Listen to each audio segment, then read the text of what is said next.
Bueno, terminamos con el tema de tipos de constituciones. Seguimos leyendo, estamos en la página 12 de este libro de Manual del Derecho Constitucional de Daniel Alberto Sapsay.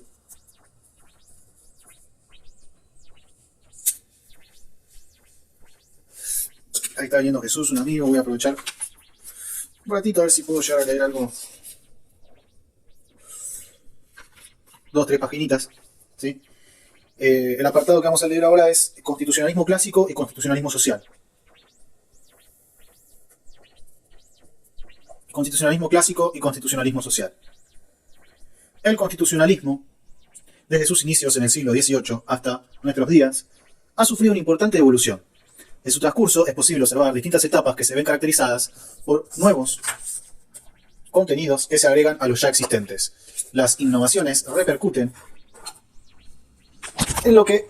mierda, se me cayó toda la verga. Pará. Va de nuevo.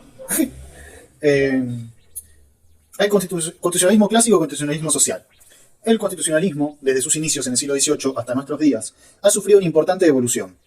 En su transcurso, es posible observar distintas etapas que se ven caracterizadas por nuevos contenidos que se agregan a los ya existentes.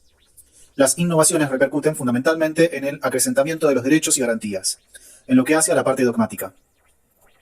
En relación con la organización del poder, la marcha en el tiempo se ha visto enriquecida con el fortalecimiento de la función de control, por medio de la creación de nuevas instituciones como el Defensor del Pueblo, el Ministerio Público, el Consejo de la Magistratura o la Auditoría General de la Nación.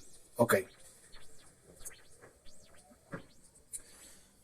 O sea, lo que dice es, en el transcurso de que aparece el constitucionalismo del siglo XVIII hasta acá, podemos observar distintas etapas que se ven caracterizadas por nuevos contenidos que se agregan a los ya existentes. Las innovaciones repercuten fundamentalmente en el acrecentamiento de los derechos y garantías, en lo que hace la parte dogmática. En relación a la organización del poder, la marcha en el tiempo se ha visto enriquecida con fortalecimiento de la función de control por medio de la creación de nuevas instituciones, como la Defensoría del Pueblo, el Ministerio Público, el Consejo de la Magistratura y la Auditoría General de la Nación. Bien. Cabe destacar que el constitucionalismo tiene como nota distintiva de otros movimientos de ideas el hecho de que los nuevos institutos que van enriqueciéndolo no surgen por oposición a los contenidos preexistentes. Por el contrario, esos contenidos lo van perfeccionando y adaptando al paso del tiempo, pero toman a todo lo precedente como elementos de base, que por lo tanto deben necesariamente permanecer en el esquema constitucional.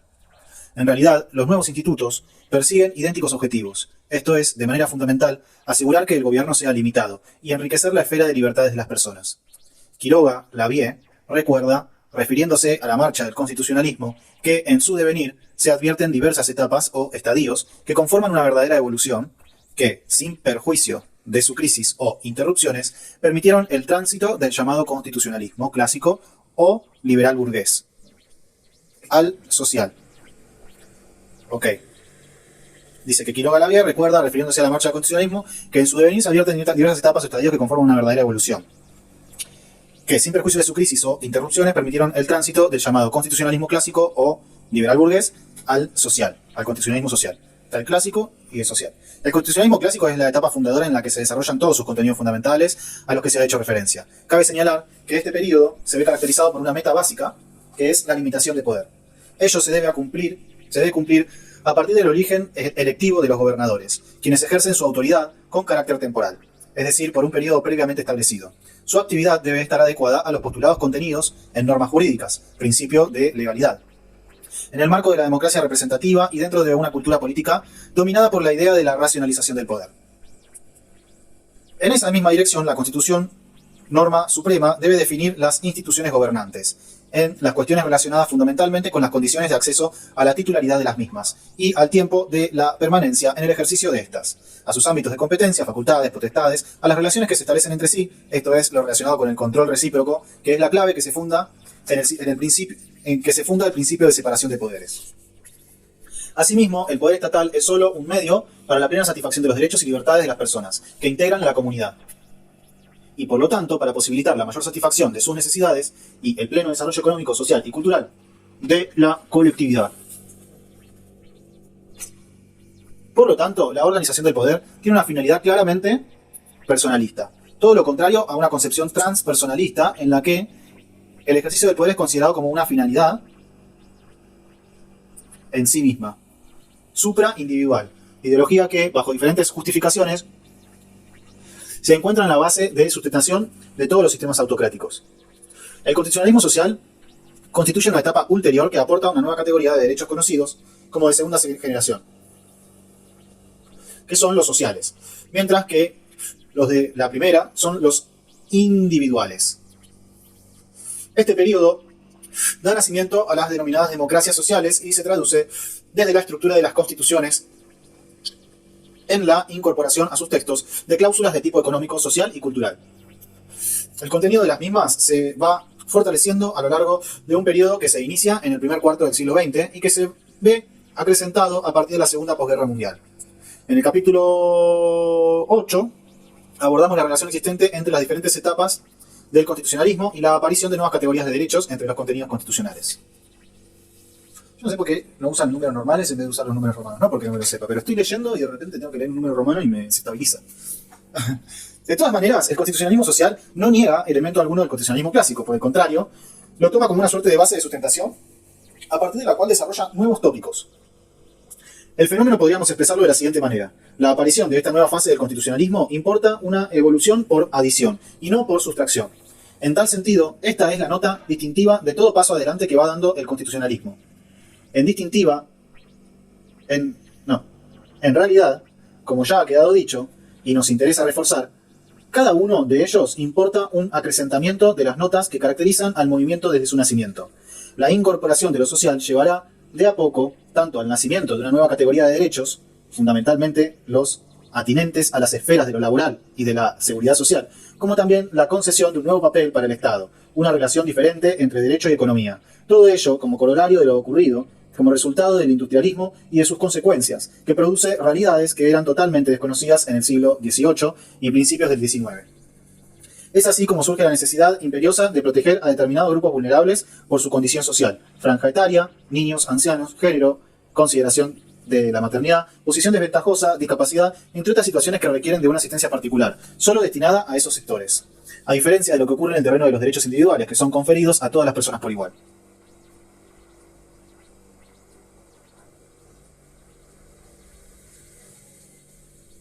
El constitucionalismo social tiene su base doctrinaria en diferentes ideologías que surgen como una respuesta a los estragos del desarrollo industrial en Europa durante el siglo XIX. En primer lugar, el socialismo en su doble vertiente, tanto del materialismo dialéctico de raíz marxista, como de las diferentes manifestaciones del socialismo democrático, utópico, socialdemócrata, socialdemocracia, etc. La segunda fuente ideológica proviene de la Iglesia Católica. Nos referimos a la doctrina social de la Iglesia, que se va conformando a través del conjunto de principios que se derivan de un grupo de encíclicas caracterizadas por su claro sesgo de protección social, entre las cuales la que inaugura el movimiento es la denominada Rerum Novarum, dictada por el Papa León XIII, en 1890. Dice el Papa León XIII, en la búsqueda de las raíces ideológicas de las cláusulas económicas y sociales, encontramos ratificada la certidumbre de que se trata de un proceso de confluencia de varias corrientes del pensamiento contemporáneo que, alineadas en una concepción democrática del Estado, vuelcan los aportes filosófico-políticos del neoliberalismo, de la socialdemocracia y de la doctrina social católica. El autor citado recurre a Sánchez Agesta para complementar el concepto, quien sostiene que el constitucionalismo social hace del Estado un instrumento compensador de las desigualdades sociales y que este servicio del bienestar se realiza con una curiosa peculiaridad. El Estado es un instrumento nivelador de desequilibrios sociales. Ok. El Estado es un instrumento nivelador de desequilibrios sociales. Un instrumento compensador de las desigualdades sociales. Claro, eso en caso de que sea un constitucionalismo social, ¿no? Dice, sostiene que el constitucionalismo social hace del Estado un instrumento compensador de las desigualdades sociales. Ok. El Estado es un instrumento nivelador de desequilibrios sociales. Para más adelante rematar, dice, siguiendo la cita de Banossi, no sé quién puta será, que las desigualdades naturales, económicas y sociales tratan hoy de encontrar un nivel político con un ordenamiento jurídico y una prestación de servicios que compensen esas desigualdades, tratando desigualmente a quienes sean desiguales. Okay. El constitucionalismo social aparece a principios del siglo XX en las constituciones de México, 1917, conocida como de Querétaro, y Alemania, 1919, conocida como de Weimar. Durante nos recuerda que ambas reconocen un origen similar. Sendas revoluciones sociales desplazaron los regímenes autoritarios que las precedieron: dictadura de Porfirio y el Imperio Alemán derrotado en la Primera Conflagración. Claro. Dice que estas cosas surgen muy de cuando... No, ya está.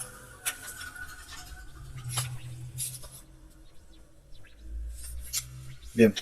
Ahora pasamos a el constitucionalismo social en la Argentina. Vamos a seguir un cachito más, total. No nos cuesta nada. El constitucionalismo social en la Argentina. El constitucionalismo social en el derecho argentino encuentra sus primeros precedentes en el derecho público provincial. Es de destacar a la Constitución de la provincia de San Juan, en 1927, la que fue redactada bajo la influencia de la ideología del Partido Bloquista, organización provincial que en su plataforma incorporó los contenidos que contemplaban las constituciones mexicana de 1917 y alemana de 1919. Precisamente sus artículos 31 y 32 consagraban el derecho a un mínimo de seguridad económica, junto a otros tópicos entre los que sobresale la determinación de la jornada de trabajo, del salario mínimo, de los seguros sociales, el fenómeno de la construcción de viviendas higiénicas como con el aporte del Estado, el amparo a la maternidad, a la viudez y a la niñez disválida. También se determina la necesidad de reglamentar la actividad de los sindicatos, el establecimiento del hogar de familia. Se habla del encauzamiento normal de las relaciones entre capital y trabajo. Todo ello mediante normas legales que atribuyan a la autoridad las facultades necesarias para hacer efectivas las garantías que consagra el artículo. Nos parece importante destacar este jalón de nuestro constitucionalismo provincial, el que curiosamente ha sido poco difundido, pese a que nos encontramos frente a un resumido catálogo de los diversos aspectos que conforman la nueva etapa del constitucionalismo, a muy poca distancia de la aparición de esos contenidos en las mencionadas constituciones, mexicana y alemana. La norma sanjuanina tuvo influencia sobre otras leyes fundamentales de provincia que se sancionaron poco después, como la de Entre Ríos en 1933 y la de Santiago del Estero en 1939. Esta tendencia se acentúa en el tiempo y encuentra todo su desarrollo en las etapas siguientes del constitucionalismo provincial.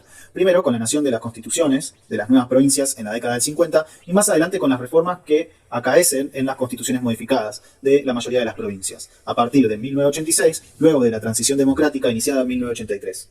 Este recorrido nos permite comprobar que también en este tema el constitucionalismo provincial, como luego veremos, se ha anticipado al nacional.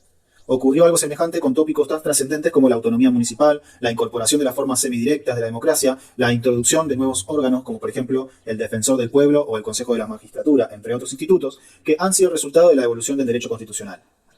En el nivel nacional, los aspectos novedosos del constitucionalismo social encuentran su primera recepción luego de la sanción de 1949 de una reforma total de la Constitución de 1853-1860, resultado de la Convención Constituyente que tuviera lugar en el transcurso de la primera presidencia de Juan Domingo Perón, y que acusó un fuerte influjo de las ideas que promovió su agrupación política, el Partido Justicialista.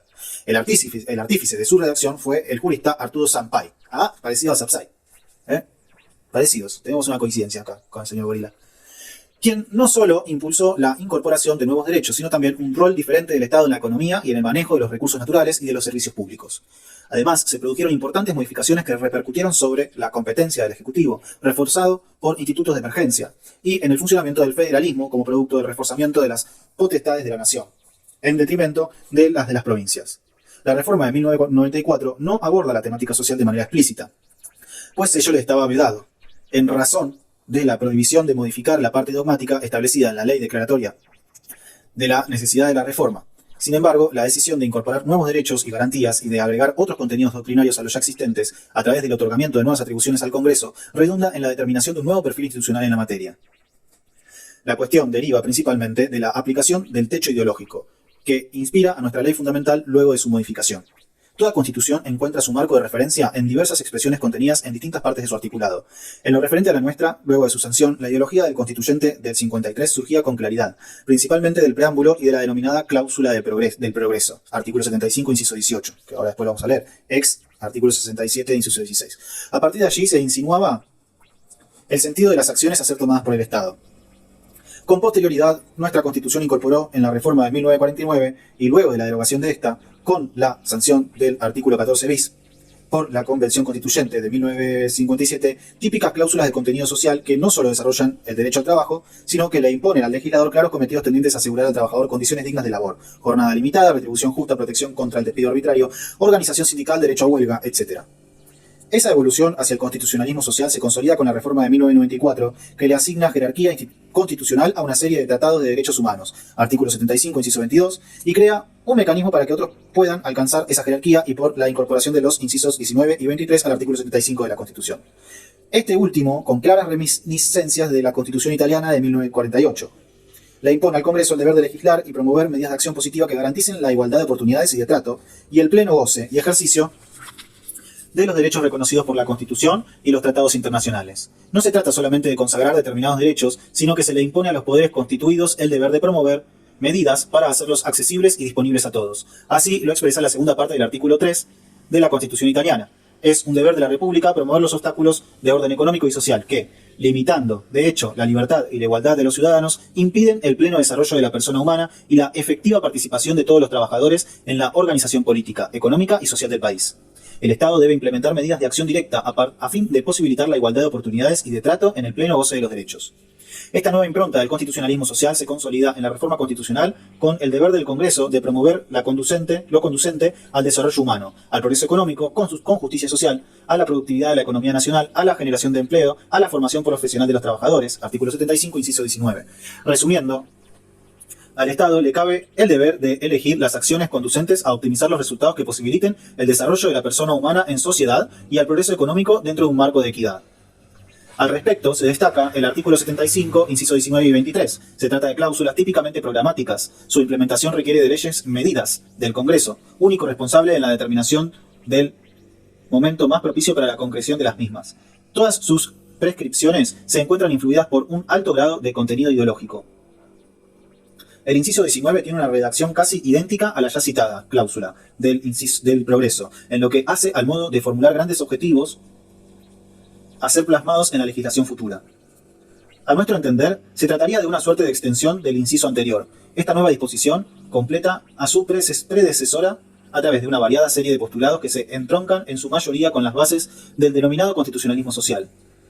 La concreción de toda esta panoplia de acciones solo podría efectuarse por medio de una herramienta de fuerte intervención en la vida socioeconómica de la comunidad, como lo es el denominado estado de bienestar. A través de estas grandes directivas contempladas en los 4 párrafos del inciso, que hacen al modo de desarrollo con equidad, a un federalismo igualitario, a una educación gratuita y amplia, a la defensa del patrimonio cultural, se refleja también la ideología de la reforma. Aparece claramente la voluntad del constituyente de reforma de ordenarle al Estado la realización de acciones positivas que permitan que tan importantes objetivos puedan hacerse realidad. Bueno, leí todo de una porque me resultaba interesante, pero podríamos retomar hacia atrás varias cosas. Primero que nada, los artículos. Nombra muchos artículos que parece que son importantes. Nombra la reforma de Perón y nombra otras reformas. Nombra la reforma del 94. Me llama mucho la atención que no esté nombrando, no sé, me llama la atención que no nombre la reforma de la dictadura, ¿no? Que fue para atrás en muchas cosas en esto. La desguazaron, es como que hay una parte que no está hablando, de la cual yo tampoco sé mucho, pero me da la sensación de que no lo está nombrando. A ver, constituciones modificadas a partir del 86, luego de la transición democrática iniciada en el 83. No sé. No, a mí me da la sensación de que se está comiendo toda una parte, por eso digo que hay que volver un poco para atrás y ver un poco mejor esto, pero con más información. Por eso voy a pausar el video, voy a buscar los artículos, voy a buscar información, y voy a retomar la lectura de esto un poco más, ¿sí? Porque, bueno, no quiero hablar al pedo tampoco, ¿no? Le pegué una leída, es una parte bastante importante, porque estamos hablando de constitucionalismo clásico y constitucionalismo social, que es el título del subtítulo, y después viene el constitucionalismo social en Argentina, ¿no? Me parece cosas importantes de remarcar. Aparte nombra muchos artículos, los quiero buscar, los quiero leer y quiero retomar estas páginas que leímos luego de haber leído esos artículos.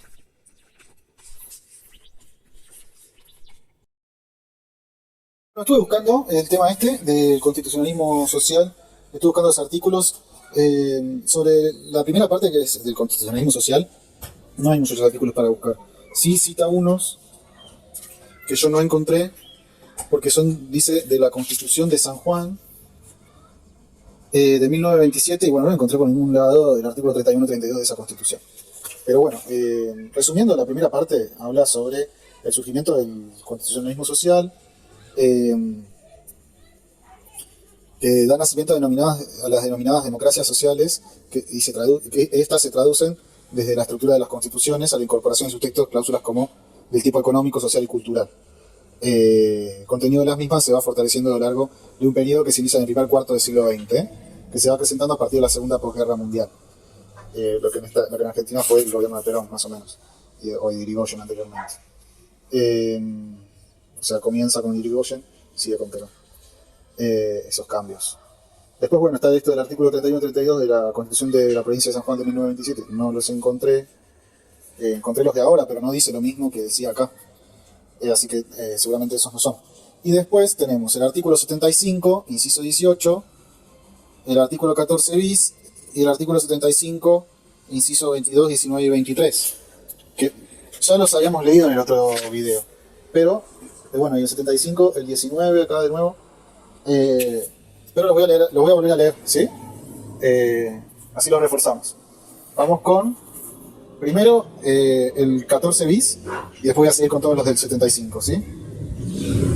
Lo que dice acá es: con posterioridad nuestra Constitución incorporó en la reforma de 1949 y luego de la derogación de esta con la sanción del artículo 14 bis por la Convención Constituyente de 1957, típicas cláusulas de contenido social que no solo desarrollan el derecho al trabajo, sino que le imponen al legislador claros cometidos tendientes a asegurar al trabajador condiciones dignas de labor, jornada limitada, redistribución justa, protección contra el despido arbitrario, organización sindical, derecho a la huelga, etc.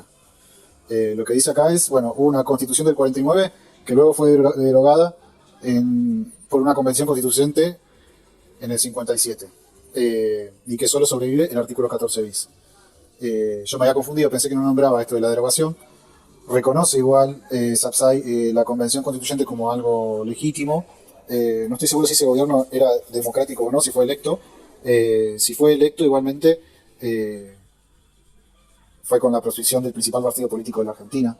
Así que, de todas maneras, esta Convención Constituyente de 1957 no creo que haya sido muy legítima, pero es más o menos lo que rige hasta hoy día, con algunos cambios que hubo en el 94, pero es casi la misma Constitución. Solo sobrevive el artículo 14 bis, lo vamos a leer a continuación. Es un artículo muy importante. Bien, artículo 14 bis.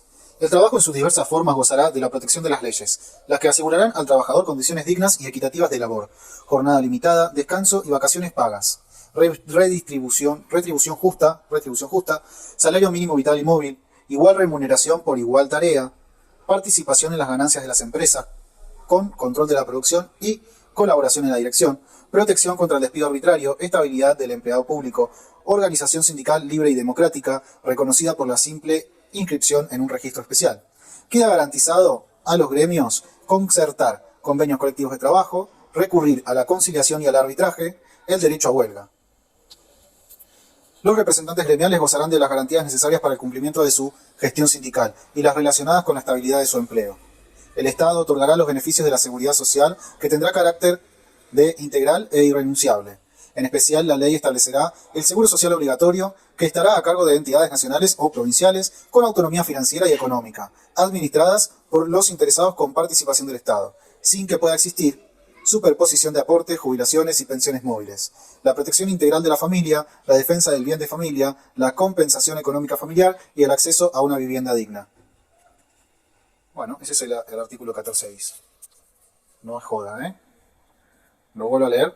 El trabajo y sus diversas formas gozará de la protección de las leyes, las que asegurarán al trabajador condiciones dignas y equitativas de labor, jornada limitada, descanso y vacaciones pagas, redistribución justa, salario mínimo vital y móvil, igual remuneración por igual tarea, participación en las ganancias de las empresas con control de la producción y colaboración en la dirección, protección contra el despido arbitrario, estabilidad del empleado público, organización sindical libre y democrática, reconocida por la simple inscripción en un registro especial. Queda garantizado a los gremios concertar convenios colectivos de trabajo, recurrir a la conciliación y el arbitraje, el derecho a huelga.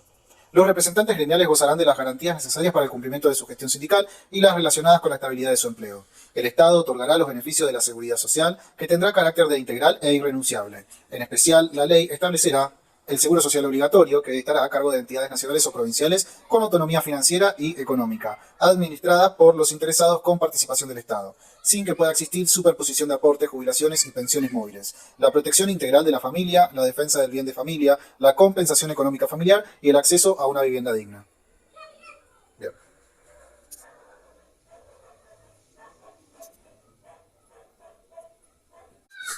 Y ahora vamos a continuar con el artículo 75, que lo nombra también acá, inciso 18, 19, 22 y 23.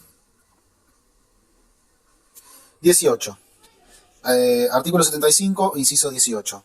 Proveer lo conducente a la prosperidad del país, al adelanto y bienestar de todas las provincias y al progreso de la ilustración, dictando planes de instrucción general y universitaria, promoviendo la industria, la inmigración, la construcción de ferrocarriles y canales navegables, la colonización de tierras de propiedad nacional, la introducción y establecimiento de nuevas industrias, la importación de capitales extranjeros y la exploración de los ríos interiores por leyes protectoras de estos fines y por concesiones temporales de privilegios y recompensas de estímulo. Inciso 19. Proveer lo conducente al desarrollo humano, el progreso económico con justicia social, a la productividad de la economía nacional, a la generación de empleo, a la formación profesional de los trabajadores, a la defensa del valor de la moneda, a la investigación, el desarrollo científico y tecnológico, su difusión y aprovechamiento. Proveer al crecimiento armónico de la nación y al poblamiento de su territorio. Promover políticas diferenciadas que tiendan a equilibrar el desigual desarrollo relativo de provincias y regiones.